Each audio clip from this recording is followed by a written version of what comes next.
Hello, નમસ્કાર વિદ્યાર્થી મિત્રો.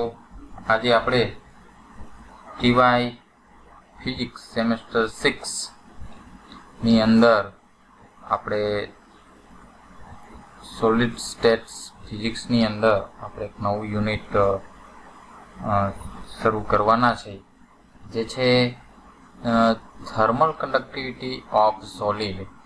હવે આપણે કોઈ સોલિડ મટીરિયલ જે છે એ સોલિડ મટીરિયલની થર્મલ કંડક્ટિવિટી કેવી રીતે બદલાય છે અથવા તેના ઉપર આધાર રાખે છે. ટૂંકમાં થર્મલ કંડક્ટિવિટીને લગતી દરેક પ્રોપર્ટીનો આપણે અભ્યાસ આ ચેપ્ટર યુનિટ દરમિયાન કરવાના છે.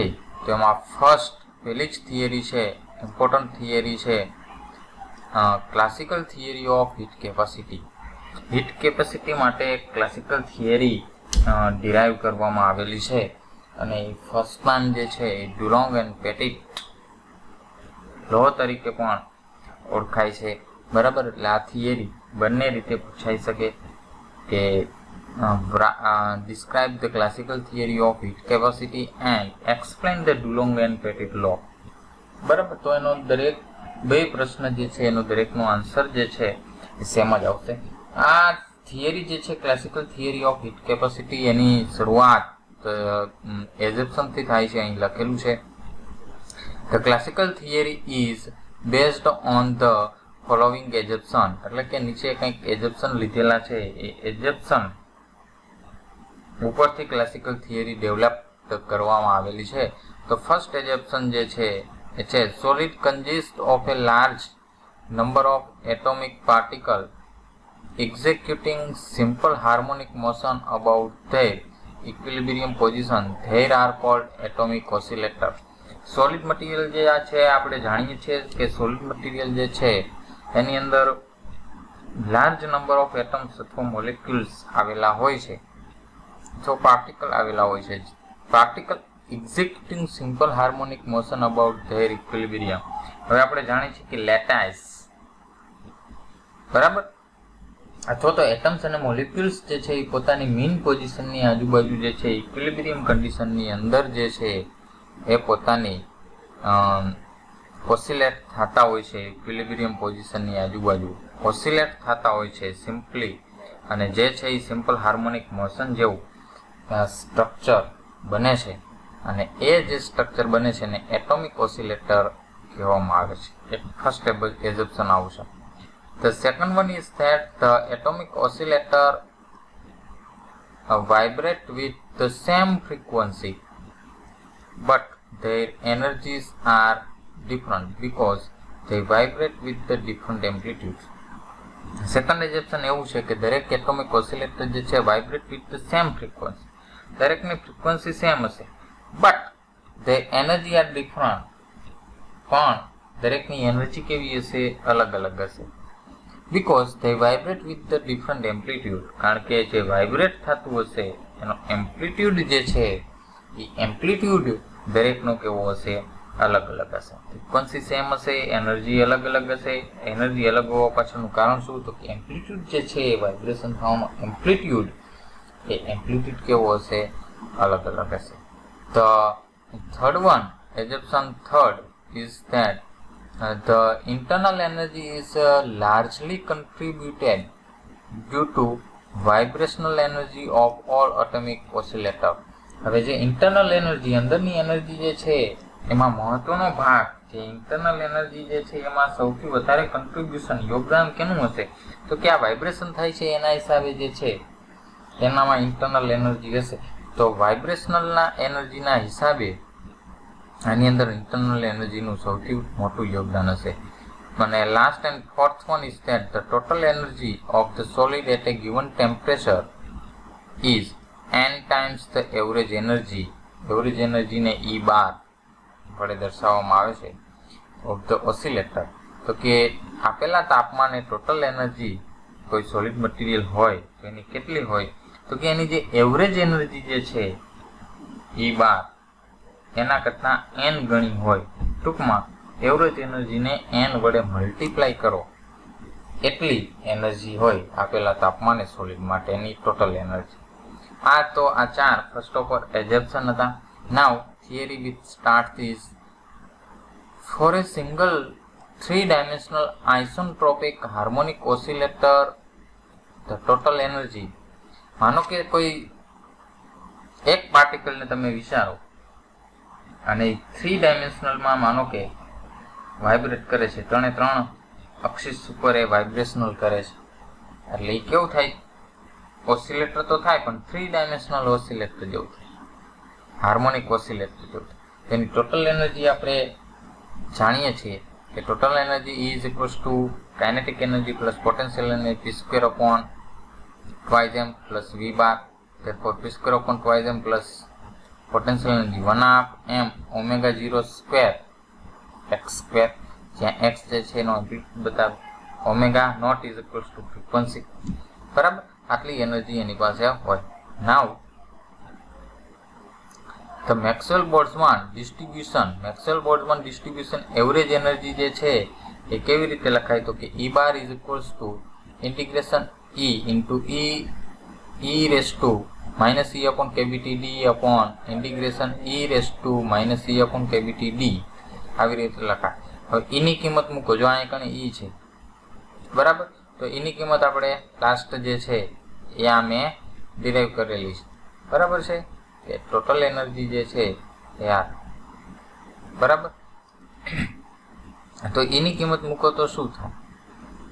તો કે ઇન્ટિગ્રેશન e ની જગ્યાએ p square upon twice m plus 1/2 m omega not square x square into e raise to minus ના માઇનસ e ની જગ્યાએ પણ એ જ કિંમત મૂકવાની છે, બરાબર.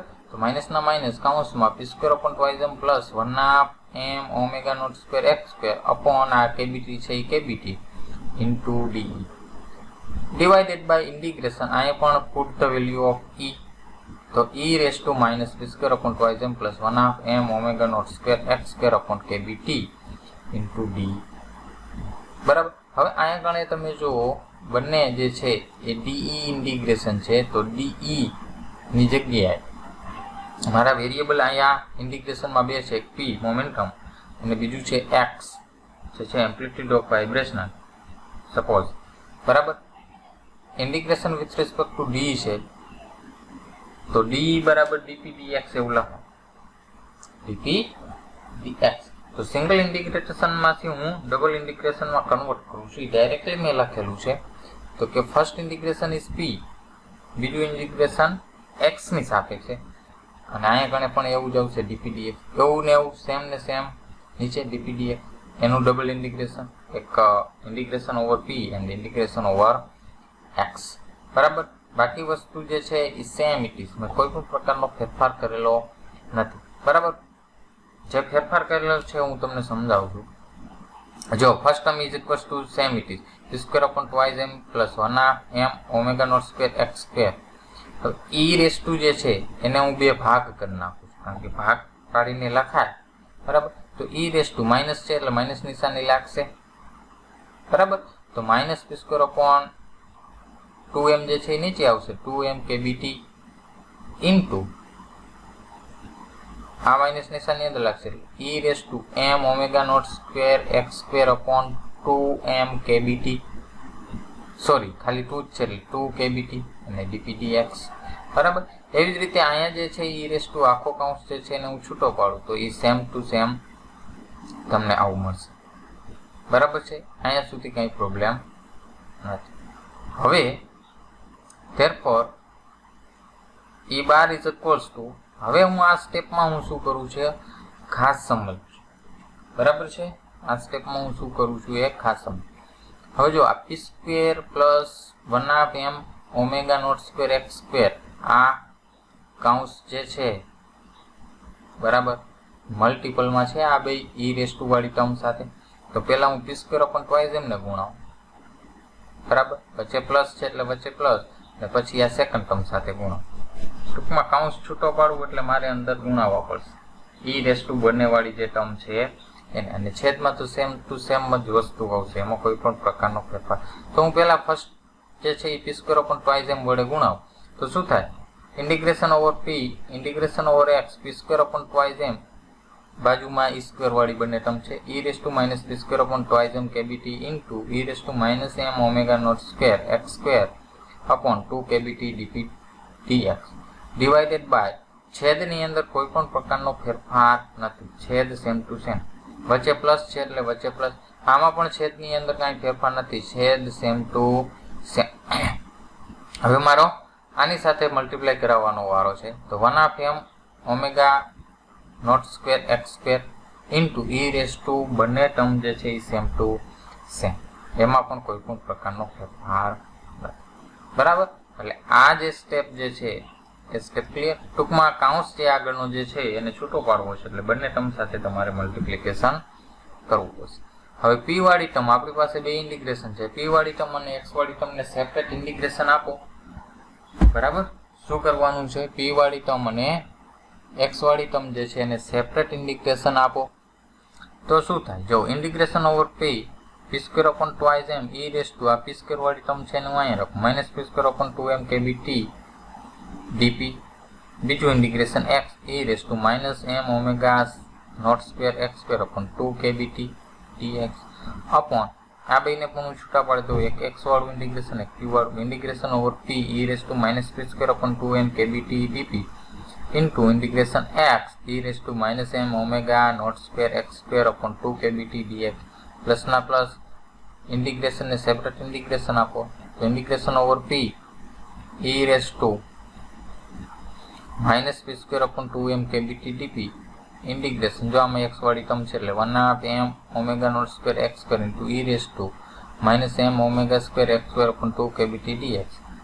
છેદ જે છે એને સેપરેટ આપી દો, ઇન્ટિગ્રેશન p અને એક ઇન્ટિગ્રેશન x સેમ આમાં પણ એવી જ રીતે. બરાબર છે. હવે જો ઇન્ટિગ્રેશન ઓવર x વાળી જે ટર્મ જે છે એમાંથી ક્યાંકથી કેન્સલ આઉટ થાય છે. બરાબર, એટલે આ ટર્મ જો સેમ ટુ સેમ છે, એટલે આ ટર્મ કેન્સલ આઉટ થાય આ ટર્મ સાથે છેદમાં છે એટલે. બરાબર, હવે બીજું કાંઈ કેન્સલ આઉટ થાય છે, તો કે આમાં p વાળી ટર્મ જે છે આમાં p વાળી ટર્મ કેન્સલ આઉટ થાય છે, જો dp વાળી ફર્સ્ટ. બરાબર, આમાંથી આ ટર્મ કેન્સલ આઉટ થઈ જશે. રેડી, તો રિમેનિંગમાં શું વધશે, તો કે e bar is equals two integration p² upon 2m e raise to minus p² upon 2m kbt upon dp upon integration over p e raise to minus p² upon 2m kbt dp. બરાબર, plus ના plus integration x 1/m omega naught square x square into e raised to minus m omega naught square x square upon 2 kbt dx upon integration over x e raised to minus m omega naught square x square upon 2 kbt dx.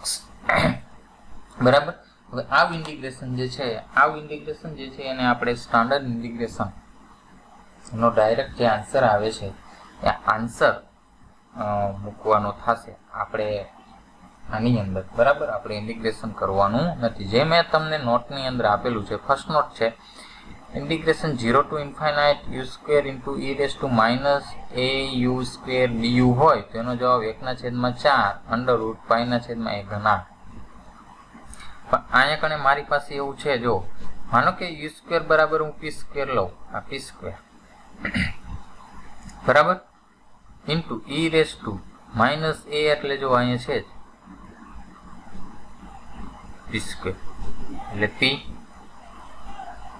Sorry u square એટલે p square તો છે જ. બરાબર, minus આગળ નિશાની પણ છે, તો એની કિંમત શું થાય, તો 1/2m kbt થાય. બરાબર, તો પહેલા કેસ માટે જો મેં તમને કિંમત લખી નાખી, u સ્ક્વેર બરાબર p સ્ક્વેર અને a બરાબર 1/2m kb. તો આનું ઇન્ટિગ્રેશન જે છે એ ઇન્ટિગ્રેશન આપણે આ રીતે કરવું પડશે. બરાબર, તો એનો જવાબ ડાયરેક્ટ એટલે અહીંયા કણે u સ્ક્વેર ની જગ્યાએ આપણો રોલ કોણ કરશે, p સ્ક્વેર, અને એનો રોલ કોણ કરશે 1/2m kb t. બરાબર, સમજાણું. આની સાથે આ ઇક્વેશન જે છે એને ઇક્વેશન નંબર 1 સાથે સરખાવો, તો એનો જવાબ છે 1/4 પાઈ અપોન 1/3 જો છે 1/4. તો જો અહીંયા 2m તો છે જ, 2m ને આપણે અલગ કાઢેલા નથી એટલે 8m થાય. 8m વર્ગમૂળમાં પાઈના છેદમાં પાઈના છેદમાં એનો ઘન, છેદનો છેદ એટલે 1/2m kbt આવશે, તો છેદનો છેદ અંશમાં હોય જશે એટલે 2m kbt નો ઘન ઉપર જ આવશે, તો છે 2m kbt નો ઘન છેદમાં, તો કે છેદમાં આનું ઇન્ટિગ્રેશન આપણે કરવું પડશે, તો એનો જવાબ એ છે, જો બીજું ઇન્ટિગ્રેશન તમે જુઓ તો 0 થી ઇન્ફાઇનાઇટ e - au² du ખાલી હોય તો એનો જવાબ 1/2 રૂટમાં પાઈ અપોન a જવાબ આવે. તો અહીંયા કણે હું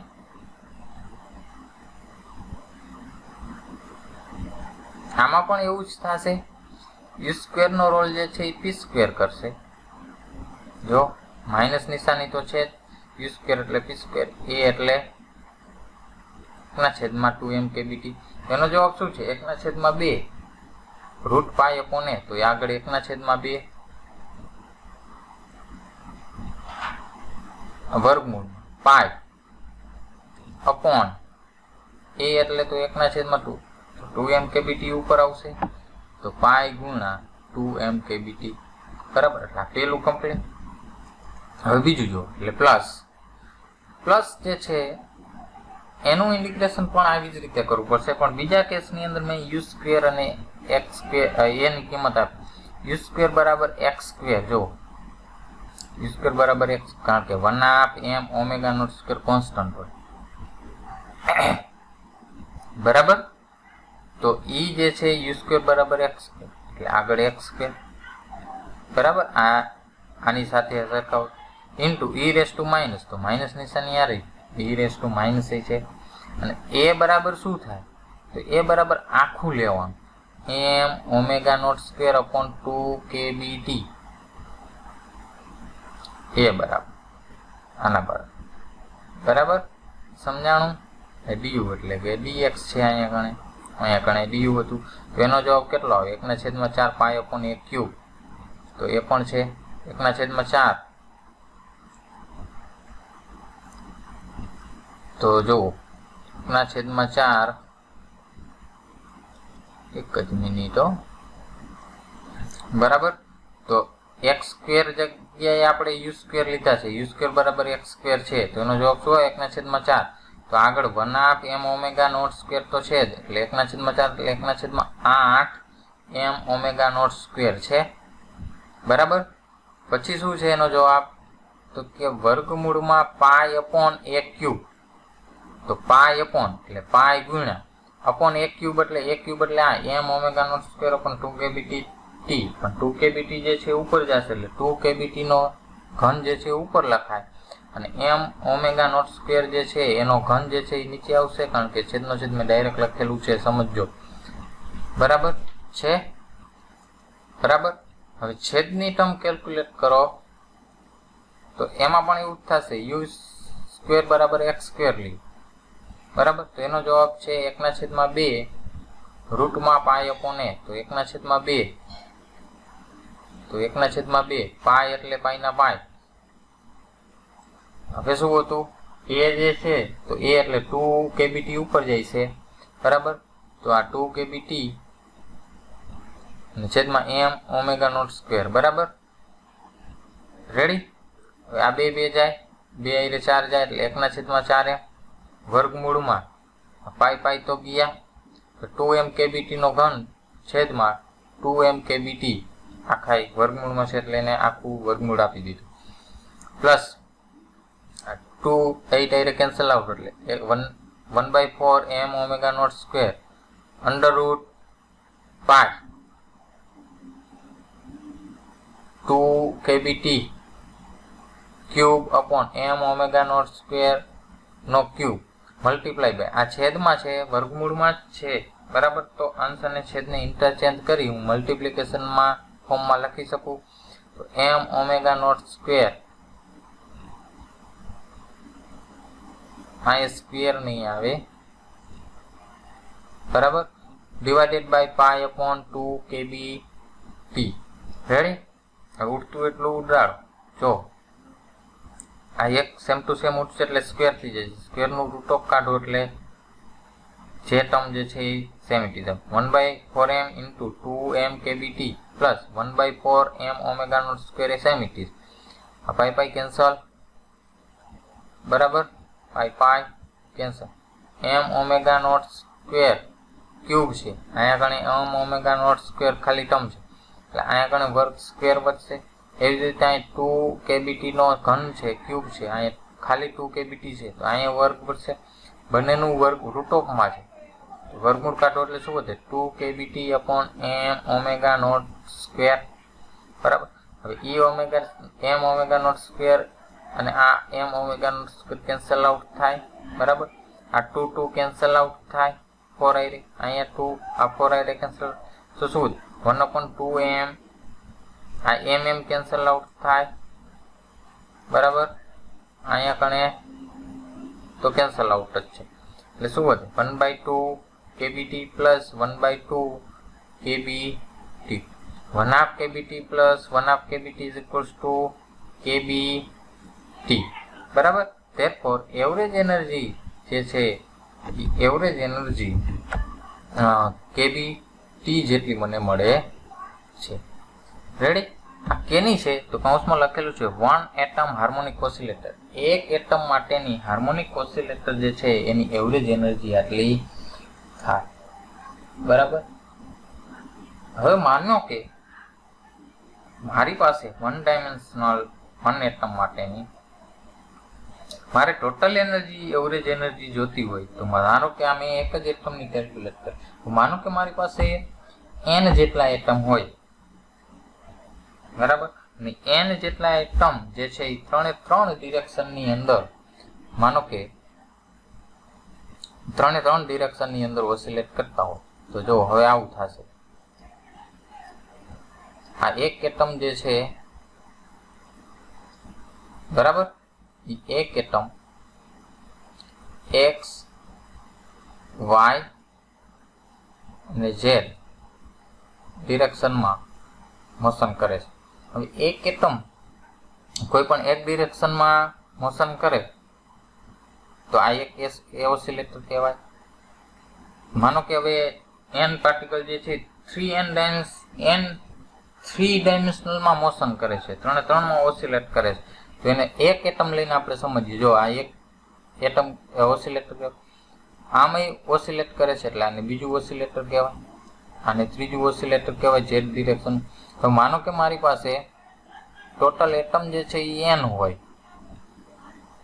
તો ટોટલ ઓસિલેટર કેટલા થાય 3n જેટલા થાય ને, કારણ કે એક એટમના 3 ઓસિલેટર તો n એટમના કેટલા 3n ઓસિલેટર. તો એક જ એટમ જે છે એની મને એવરેજ એનર્જી મળી. તો મારે n એટમ હોય, લાર્જ નંબર આપણે કીધું એજપ્શનનો n એટમ હોય તો મારી પાસે ટોટલ ઓસિલેટર કેટલા થાય 3n જેટલા થાય. તો average energy E bar is equals two કેટલા થાય અને 3n વડે મલ્ટીપ્લાય કરવું પડે 3n kBt.